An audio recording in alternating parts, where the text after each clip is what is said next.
ba to? Kabos o kubos? Kubos. Ito nga pala yung kubos. Ito ang minemerenda lang namin dito sa Qatar para makatipid kami at malaki yung mapadala namin sa aming mga asawa.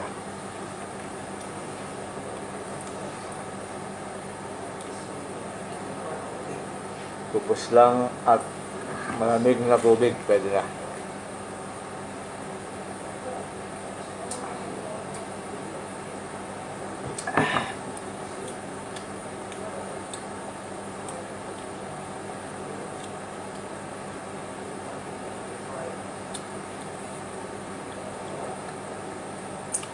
Alam ko lahat ng mga nag-OFW sa Middle East, lalo sa mga Saudi. Kaya kayo mga misis namin, mga asawa namin,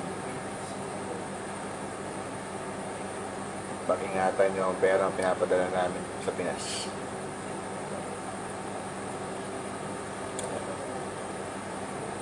Hindi biro ang pinagdadaanan namin dito.